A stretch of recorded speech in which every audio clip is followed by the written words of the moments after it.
कहानी की शुरुआत होती है दो लोगों के बीच हो रही एक खतरनाक फाइट से। जैसे ही एक फाइटर ने अपने ओपोनेंट को हराकर जमीन पर गिराया तो एक आवाज ने उसे ऑर्डर दिया कि उस आदमी की गर्दन तोड़कर उसे तुरंत मार डाले। लेकिन वो फाइटर ऐसा करना नहीं चाहता था। उसके अंदर अब भी इंसानियत थी और वो बिना वजह किसी की जान लेने के खिलाफ था। मगर उसके मना करते ही एक नकाबपोश आदमी वहां आ पहुंचा और बिना किसी हिचकिचाहट के एक ही वार में उस हारे हुए फाइटर की गर्दन तोड़कर उसकी जान ले ली। इस नकाबपोश आदमी का नाम डॉन था, जो इलीगल फाइट्स को ऑनलाइन दिखाकर बहुत सारे पैसे कमाता था। लेकिन उसके लिए ये फाइट सिर्फ पैसा कमाने का जरिया नहीं थी। दरअसल लोगों की जान उसकी नजरों में कोई कीमत ही नहीं रखती। खैर, उस फाइटर को मारने के बाद डॉन उस दूसरे आदमी के पास गया जो अभी भी जिंदा था। उसने उसके पेट में चाकू घोंपकर उसे भी मार डाला और साफ कह दिया कि उसे किसी डरपोक आदमी के साथ काम करने की आदत नहीं है। लेकिन अब उसे किसी ऐसे फाइटर की तलाश है जो उसकी अंडरग्राउंड फाइट्स की दुनिया का स्टार बन सके, जिससे कई फाइटर एक साथ लड़ें तो भी ना हरा पाएं और दुनिया भर के लोग उसकी फाइट देखने के लिए बेसब्र रहें। कोई सोच भी नहीं सकता कि वो निर्दयी और खतरनाक फाइटर कोई और नहीं बल्कि गांव का एक सीधा साधा लड़का टाइगर चेन होगा। टाइगर चेन अपने टाइची स्कूल का एक लौता स्टूडेंट था और इस कला को लेकर उसके अंदर एक अलग ही जुनून है। टाइची एक पुराना लड़ने का स्टाइल है जिसे कई तरह की मार्शल आर्ट टेक्निक्स को मिलाकर बनाया गया था। लेकिन वक्त के साथ लोगों की इस पुरानी कला में दिलचस्पी काफी कम हो गई और अब बहुत कम लोग इसे सीखना चाहते थे। मगर टाइगर के मास्टर ने उसे इतनी ट्रेनिंग दी थी कि वो धीरे धीरे टाइची का मास्टर बनने की तरफ बढ़ रहा था। इसी वजह से टाइगर ने नेशनल मार्शल आर्ट्स चैंपियनशिप में हिस्सा लेने का फैसला कर लिया। लेकिन उसका मकसद सिर्फ चैंपियनशिप जीतना नहीं था। वो चाहता था कि दुनिया टाइची की असली खूबसूरती और उसकी ताकत को समझे, ताकि इस लड़ने के अंदाज को आने वाले समय में भी जिंदा रखा जा सके। साथ ही इसके पीछे और भी बहुत बड़ी वजह थी। टाइगर का टाइची मंदिर खतरे में था क्योंकि सरकार उस जगह को तोड़ने वाली थी। टाइगर को उम्मीद थी कि अगर वो चैंपियनशिप जीत गया तो हो सकता है और लोग आ जाएं, फिर मंदिर बच सकता है। आखिरकार नेशनल चैंपियनशिप में टाइगर की फाइट शुरू हुई, जहां उसका पहला मैच ही एक पुराने चैंपियन से हुआ। लेकिन टाइगर की काबिलियत और कंट्रोल इतना जबरदस्त था कि उसने अपने दुश्मन को आसानी से हरा दिया।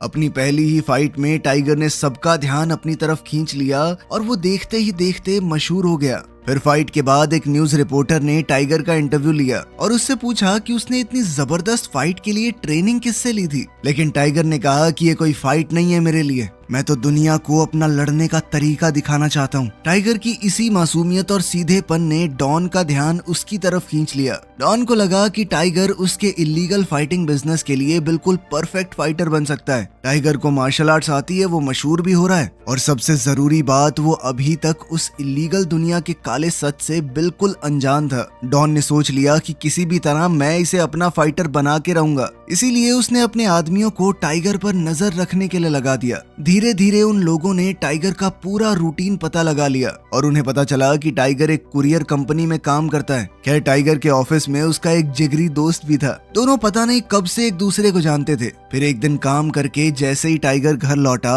उसे अपने नाम का एक लेटर मिला। ये एक ऑफर लेटर था जिसमें किसी आदमी ने टाइगर चेन से मिलने की खास रिक्वेस्ट की थी। अगली सुबह जब टाइगर की आंख खुली तो उसने अपने घर के बाहर एक गाड़ी और दो आदमियों को खड़ा देखा जो उसे लेने आए थे। टाइगर तैयार होकर उनके साथ कार में बैठ गया। उसने ज्यादा सवाल जवाब नहीं किए क्योंकि उस भोले पंछी को लगा कि ये तो एक नॉर्मल जॉब इंटरव्यू का हिस्सा है। लेकिन जहां उसे ले जाया गया वो जगह काफी अजीब थी। वहां दूर दूर तक कोई इंसान नजर नहीं आ रहा था। एक बुजुर्ग आदमी टाइगर को एक खाली कमरे में ले गया जहां एक बड़ा सा शीशा लगा हुआ था। उसने टाइगर को वहां खड़े रहने को कहा और बताया कि उससे यहीं पर कुछ सवाल जवाब पूछे जाएंगे। टाइगर अभी वहां खड़ा ही था कि अचानक पीछे से एक आदमी ने उस पर हमला कर दिया। उस हमलावर ने टाइगर की टाई पकड़कर उसका गला दबाना शुरू कर दिया। लेकिन टाइगर ने घबराने की बजाय अपनी टाइची की ट्रेनिंग का इस्तेमाल किया। उसने अपनी स्किल्स से हमलावर को आसानी से हरा दिया। बिना ये जाने कि सामने वाला कोई आम आदमी नहीं बल्कि एक प्रोफेशनल फाइटर था। जैसे ही टाइगर ने उसे हराया तो वही बुजुर्ग आदमी दोबारा उसके पास आया और उसे एक ऑफिस में ले गया। वहाँ टाइगर की मुलाकात डॉन से हुई। वो टाइगर को किसी भी तरह अपने इलीगल फाइटिंग बिजनेस का हिस्सा बनाना चाहता था। उसकी फाइट्स को दुनिया भर में ऑनलाइन दिखाया जाएगा, लेकिन डॉन ने टाइगर के भोलेपन को समझते हुए इस बिजनेस की ज्यादा डिटेल्स नहीं बताई। उसने बस इतना समझाया कि भाई देख, तुझे फाइट लड़नी है और हर एक मैच के बदले में तुझे पैसे मिलेंगे। टाइगर को डॉन की बात पूरी तरह समझ नहीं आई। उसके लिए ये काफी अजीब था कि सिर्फ फाइट करने के बदले में इतने पैसे क्यों मिलेंगे और इसके पीछे का असल मकसद क्या है। मगर डॉन ने टाइगर के सवाल को टाल दिया। इसके बाद टाइगर ने नौकरी की टाइमिंग के बारे में पूछा और घर जाने की बात करने लगा, क्योंकि वो अपने मास्टर और माँ की इजाजत के बिना कोई बड़ा फैसला नहीं लेता। फिर घर लौटने के बाद टाइगर अपनी नौकरी पर चला गया और पैकेजेस डिलीवर करने लगा। इसी बीच उसे अपने मास्टर का फोन आया। टाइगर बिना वक्त गवाए भागते हुए अपने टाइची मंदिर पहुंच गया, जहां उसने अपने मास्टर को काफी परेशान देखा। असल में सरकार अब उनके मंदिर को गिराने की पूरी तैयारी कर चुकी थी। उस मंदिर की सालों से ठीक से मरम्मत भी नहीं हुई थी, जिस वजह से उसकी हालत काफी खराब थी। अब इसी खराब हालत का हवाला देकर सरकार को मौका मिल गया था उस मंदिर को तोड़ने का। टाइगर को ये बात पता चली तो वो काफी परेशान हो गया। चैंपियनशिप अभी खत्म भी नहीं हुई थी और टाइगर को उम्मीद थी कि मैं जीत जाऊंगा और फिर उससे जो पैसे मिलेंगे उससे मंदिर की हालत सुधार देंगे हम। लेकिन अब सरकार के ऑर्डर की वजह से उसके पास अपने टेम्पल को बचाने के लिए ज्यादा वक्त नहीं था। इस बात से परेशान टाइगर अपने ऑफिस में काम करने वाले जिगरी दोस्त के पास गया और उसे सरकार का भेजा हुआ वो नोटिस दिखाया। ऑर्डर पढ़ने के बाद उसके दोस्त ने टाइगर को सलाह दी कि उसे कोर्ट जाना चाहिए और सबसे पहले मंदिर को तोड़ने के खिलाफ स्टे ऑर्डर लेना चाहिए। उसके बाद ही वो मरम्मत का काम शुरू कर सकता है। उसके दोस्त के मुताबिक मंदिर को बचाने का फिलहाल यही एक रास्ता था। अब टाइगर ने सारे कानूनी काम तो पूरे कर लिए थे, लेकिन मंदिर की हालत सुधारने के लिए उसके पास जरूरी पैसे नहीं थे। जब उसे कोई और रास्ता नजर नहीं आया तो आखिरकार उसने डॉन से बात की। टाइगर ने डॉन से कहा कि मैं तैयार हूँ आपके लिए फाइट करने को, लेकिन टाइगर ने ये बात बाकी किसी को नहीं बताई। खैर डॉन को इस बात से कोई फर्क भी नहीं पड़ता था। उसने टाइगर को अपने फाइटिंग रूम का एड्रेस दिया और एक खास वक्त पर वहां पहुंचने को कहा। अब टाइगर जब वहां पर पहुंचा तो रूम पहले की तरह बिल्कुल खाली था। वहां सिर्फ एक ही बड़ा शीशा लगा हुआ था, जिसके पीछे क्या हो रहा है टाइगर देख भी नहीं सकता था। इस बार उसका सामना एक जूडो मास्टर से हुआ, लेकिन टाइगर ने अपनी टाइची स्किल्स का इस्तेमाल करते हुए सिर्फ एक मूव और एक ही लात में उसे पटक दिया। फाइट इतनी आसान थी कि टाइगर को ज्यादा मेहनत भी नहीं करनी पड़ी और बदले में उसे काफी सारे पैसे मिल गए। इतने पैसे देखकर टाइगर काफी खुश हुआ। उसने बिना वक्त गवाए उन पैसों से अपने मंदिर की मरम्मत का काम दोबारा शुरू करवा दिया। इसी तरह अगले दिन टाइगर एक और फाइट के लिए पहुंच गया। इस बार उसके सामने एक बॉक्सर था। टाइगर ने पहले अपनी डिफेंसिव गेम चलाई और धीरे धीरे बॉक्सर को थका दिया। जब उसका दुश्मन कमजोर पड़ने लगा तो टाइगर ने मौका देखकर कुछ जबरदस्त हमले किए और उसे भी हरा दिया।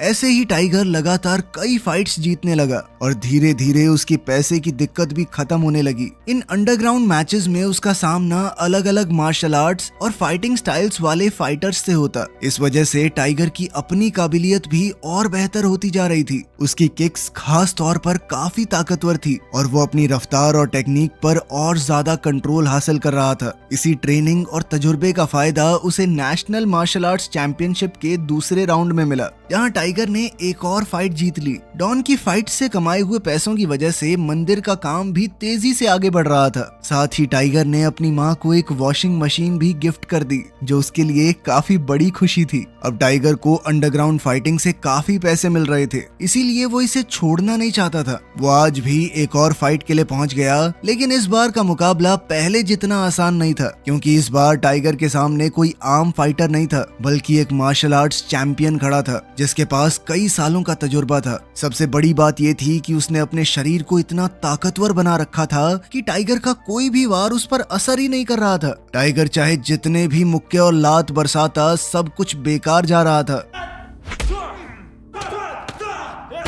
आखिरकार एक वक्त ऐसा आया जब टाइगर बुरी तरह थक गया और वो अपने दुश्मन से पीछे हट गया, लेकिन वो हार नहीं मान सकता था। इसीलिए उसने ध्यान से अपने दुश्मन के लड़ने के तरीके को ऑब्जर्व करना शुरू कर दिया और उसके फाइटिंग स्टाइल में वो कोई कमजोरी ढूंढने लगा। तभी टाइगर की नजर उसके कमजोर पॉइंट पर पड़ गई। उसने देखा कि अगर इसके कंधे पर एक खास जगह पर जोर लगाया जाए तो उसका दुश्मन कुछ देर के लिए अपना बैलेंस खो बैठता है। टाइगर ने इसी कमजोरी का फायदा उठाया। उसने अपने दुश्मन के कंधे पर जोर डालते हुए उसे उठा लिया और एक जबरदस्त मूव के साथ मिरर स्क्रीन पर दे मारा, लेकिन इस टक्कर की वजह से स्क्रीन टूट गई और टाइगर को उसके पीछे का पूरा सेटअप नजर आ गया। तब टाइगर को पता चला कि उसकी ये फाइट लाइव ब्रॉडकास्ट की जा रही है और दुनिया भर के लोग उसे देख रहे हैं। टाइगर के दिमाग में तुरंत अपने मास्टर की सिखाई हुई बातें आ गई। उसके लिए ये सिर्फ एक फाइट नहीं थी, उसे डर था कि शायद बच्चे भी ये सब देख रहे होंगे, ऐसे बच्चे जो अभी फाइट और मार्शल आर्ट्स के बीच में कोई फर्क ही नहीं समझते। अगर वो उसे देखकर टाइची को सिर्फ मार धाड़ का तरीका समझने लगे तो वो अपनी कला को पूरी दुनिया के सामने गलत दिखा देगा। ये ख्याल टाइगर को अंदर से परेशान करने लगा। अब टाइगर का मन इन अंडरग्राउंड फाइट्स को और आगे जारी रखने का बिल्कुल नहीं था, लेकिन डॉन ने उसकी मजबूरी को समझ लिया था। वो टाइगर के पास आया और उसे याद दिलाया कि वो इतनी आसानी से ये काम छोड़ नहीं सकता, क्योंकि तुम्हें अपने टेम्पल को ठीक करवाने के लिए पैसों की भी तो जरूरत है। टाइगर के पास कोई दूसरा ऑप्शन नहीं था, इसीलिए अपनी मर्जी के खिलाफ उसने चुपचाप पैसे लिए और घर लौट गया। फिर अगले दिन टाइगर का नेशनल मार्शल आर्ट्स चैंपियनशिप में एक और राउंड था, लेकिन अंडरग्राउंड फाइट्स का उसके फाइटिंग स्टाइल पर गहरा असर पड़ चुका था। अब वो टाइची के कंट्रोल्ड तरीके से फाइट नहीं कर रहा था, बल्कि एक प्रोफेशनल फाइटर की तरह अपनी रफ्तार और जोरदार हमलों का इस्तेमाल कर रहा था। वो बिजली की तरह तेज था और उसने कुछ ही पलों में अपने ओपोनेंट को गिरा दिया, लेकिन चैंपियनशिप के रूल्स के हिसाब से उसका ये अटैकिंग स्टाइल ठीक नहीं था। इसी वजह से टाइगर को कंपटीशन से डिस्क्वालीफाई कर दिया गया और वो चैंपियनशिप से बाहर हो गया। ये देखकर उसका मास्टर काफी निराश हुआ, क्योंकि टाइगर ने उसके सिखाए हुए टाइची स्टाइल को छोड़कर अलग तरीके से फाइट करनी शुरू कर दी थी। लेकिन टाइगर ने खुद को समझाया कि चैंपियनशिप भी तो पैसे के लिए ही थी, अगर वो किसी और फाइट से पैसे कमा रहा है तो इसमें गलत क्या है। ये सोचकर उसने खुद को शांत किया और इस बात को ज्यादा दिल पर नहीं लिया। उसी रात टाइगर अपने पिता के साथ डिनर कर रहा था, तभी डॉन का फोन आ गया। डॉन ने उसे तुरंत रात में एक और फाइट के लिए बुलाया। इस बार की फाइट एक शिप के अंदर होने वाली थी, लेकिन फाइट शुरू होने से पहले टाइगर को एक खास यूनिफॉर्म पहनाया गया। जैसे ही वो यूनिफॉर्म पहनकर स्टेज पर पहुंचा, उसकी नजर सामने पड़ी और उसे समझ आ गया कि डॉन ने इस बार उसके साथ धोखा किया था। इस बार टाइगर को एक साथ दो लोगों से फाइट करने के लिए बुलाया गया था। टाइगर कुछ समझ पाता और खुद को संभालने के लिए तैयार होता, उससे पहले ही दोनों फाइटर उस पर टूट पड़े। दोनों तरफ से हो रहे हमलों से टाइगर संभल नहीं पाया और सीधा जमीन पर जा गिरा। जैसे ही टाइगर गिरा, डॉन उसके सामने आ गया। उसने टाइगर का हौसला बढ़ाते हुए उसे यकीन दिलाया कि ये काम सिर्फ तुम ही कर सकते हो, कोई और नहीं कर सकता पूरी दुनिया में। डॉन की बातों से टाइगर में दोबारा हिम्मत आई और वो उठ खड़ा हुआ। वो अब उन दोनों फाइटर्स से लड़ने को तैयार था, लेकिन लड़ते लड़ते वो अपने गुस्से और कंट्रोल को पूरी तरह खो बैठा और तब तक उन दोनों को पीटता रहा जब तक फाइट खत्म नहीं हो गई।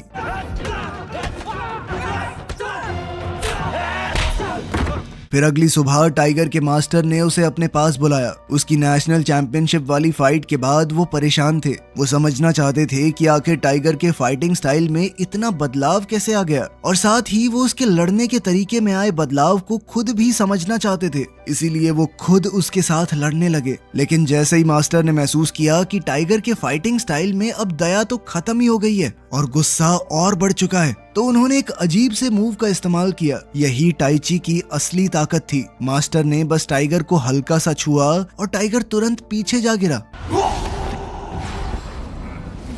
अपने मास्टर की इस ताकत को देखकर टाइगर भी हैरान रह गया। अपनी ताकत दिखाने के बाद मास्टर ने टाइगर को समझाया कि अब फैसला तुम्हारे हाथ में है। अगर वो टाइची को सिर्फ एक लड़ने के तरीके की तरह देखता है तो मास्टर ने उसे सब कुछ सिखा दिया है, वो यहाँ से जा सकता है। लेकिन अगर वो टाइची की शक्ति को सच में सीखना चाहता है तो अभी और वक्त लगेगा। पर इसके लिए टाइगर को सबसे पहले ध्यान के जरिए अपने अंदर सुकून और कंट्रोल पैदा करना होगा। मास्टर की बातें सुनने के बाद टाइगर चुपचाप मंदिर मंदिर से निकल गया। लेकिन जैसे ही वो बाहर जाने लगा, अचानक उसके पेट में तेज दर्द होने लगा। कुछ ही पल बाद उसने खून की उल्टी कर दी। ये सब कुछ उस एक मूव का असर था जो मास्टर ने उस पर इस्तेमाल किया था। वो एक स्पिरिचुअल टेक्निक थी जो दुश्मन के अंदरूनी अंगों को नुकसान पहुंचा सकती थी और इसी वजह से ये मूव किसी की जान तक ले सकता है। यही टाई ची की असली और खतरनाक ताकत है। इसके बाद टाइगर को एक बार फिर डॉन के इलीगल फाइटिंग एरिना में बुलाया गया। इस फाइट में उसका सामना एक बेहद पावरफुल फाइटर से हुआ, लेकिन टाइगर के लिए अब सामने वाला कोई भी फाइटर हो एक जैसा ही था। उसे अपने मास्टर से मिला हुआ सारा गुस्सा उस फाइटर पर उतारना शुरू कर दिया। टाइगर उसे इतनी बुरी तरह पीट रहा था कि वो फाइटर लगभग मरने की हालत में पहुंच गया। लेकिन इससे पहले कि टाइगर उसे जान से मार देता, अचानक उसका होश और कंट्रोल वापस आ गया। टाइगर ने तुरंत खुद को रोक लिया, लेकिन डॉन ने उसे फाइटर को मारने का ऑर्डर दिया। टाइगर ने ऐसा करने से साफ इनकार कर दिया। तब डॉन खुद आगे बढ़ा और पहले की तरह उस आदमी की गर्दन मोड़कर उसकी जान ले ली। ये सब देखकर टाइगर अंदर से बिल्कुल बेचैन हो गया। अब उसे यकीन हो गया कि वो किसी गलत रास्ते पर चल पड़ा है और आखिरकार उसने इस बेरहम दुनिया को छोड़ने का फैसला कर लिया। लेकिन फिर भी डॉन के बुलाने पर वो एक और फाइट के लिए पहुंच गया। इस बार टाइगर का लड़ने का बिल्कुल मन नहीं था। शायद वो डॉन के सामने इस काम को हमेशा के लिए छोड़ने की बात करने आया था। लेकिन एरिना में पहुंचते ही टाइगर ये देखकर हैरान रह गया कि फाइट शुरू होने से पहले बड़ी स्क्रीन पर उसकी पूरी जिंदगी की कहानी दिखाई जा रही थी। उसके जन्म से लेकर उसके फाइटर बनने तक का पूरा सफर, उसकी सारी मुश्किलें और उसकी जिंदगी के हर जरूरी मोड़ को लोगों को दिखाया जा रहा था। फाइट के लिए की गई खास तैयारी देखकर टाइगर को समझ आ गया कि ये कोई नॉर्मल फाइट तो नहीं होने वाली। अब टाइगर एरिना में उतर तो गया, लेकिन वो लड़ना नहीं चाहता था। जैसे ही सामने वाले फाइटर ने पहली बार उस पर हमला किया, टाइगर ने उसे रोक दिया। लेकिन वो फाइटर बेहद गुस्से में था और एक के बाद एक टाइगर पर हमले करने लगा। आखिरकार अपनी जान और इज्जत बचाने के लिए टाइगर को भी लड़ना ही पड़ा। लेकिन इस बार टाइगर का इरादा सामने वाले को नुकसान पहुंचाने का नहीं था। वो सिर्फ अपना बचाव कर रहा था और अपने ओपोनेंट के वार को डिफेंड कर रहा था। टाइगर को इस तरह लड़ते हुए देखकर डॉन का गुस्सा भड़क गया। वो खुद एरिना में उतर आया और टाइगर को सबक सिखाने के इरादे से उस पर हमला कर दिया। डॉन ने एक जबरदस्त किक मारी जिससे टाइगर दूर जा गिरा। लेकिन डॉन टाइगर को और नुकसान पहुंचाता उससे पहले ही पुलिस वहां पहुंच गई और पूरी जगह को अपने कंट्रोल में ले लिया। असल में पुलिस को खुद टाइगर ने ही डॉन और उसके इलीगल फाइटिंग बिजनेस के बारे में पूरी जानकारी दी थी। ये देखकर कि अब हालात कंट्रोल में हैं, टाइगर वहां से चला गया। अब टाइगर को अपनी सारी गलतियों का एहसास हो चुका था। वो समझ गया था कि उसने पैसों के लिए अपनी कला का गलत इस्तेमाल किया था। अब वो इन गलतियों को दोबारा कभी नहीं दोहराना चाहता। अगली सुबह टाइगर मंदिर में गया और अपने मास्टर से माफी मांगी। उसे अफसोस था कि उसकी वजह से पूरी दुनिया के सामने टाई ची बदनाम हुआ होगा। टाइगर ने फैसला कर लिया था कि वो अपनी गलती सुधारते हुए यहाँ से दूर चला जाएगा। लेकिन तभी अचानक किसी ने उसका रास्ता रोक लिया। वो कोई और नहीं बल्कि डॉन था। डॉन किसी तरह पुलिस की कस्टडी से खुद को छुड़ाकर टाइगर से बदला लेने के लिए वापस आ गया था। अचानक डॉन ने टाइगर के साथ फाइट शुरू कर दी। टाइगर बिल्कुल नहीं लड़ना चाहता था, लेकिन वो ये बात भी जानता था कि अगर वो नहीं लड़ा तो डॉन इतना क्रूर है कि उसे मार डालेगा। डॉन को भी लड़ना बखूबी आता था, इसलिए टाइगर के लिए उसे हराना कोई आसान काम नहीं था। टाइगर अपने अलग अलग तरीकों से उसे हराने की कोशिश करता रहा, लेकिन डॉन के पास उसके हर एक अटैक का जवाब था। आखिरकार टाइगर ने अपनी टाई ची की असली ताकत का इस्तेमाल करने का फैसला किया और उस टेक्निक का इस्तेमाल किया जो उसके मास्टर ने उस पर आजमाई थी। टाइगर ने डॉन को ढंग से छुआ तक नहीं, लेकिन उसकी ताकत के सामने डॉन जोर से जमीन पर जा गिरा।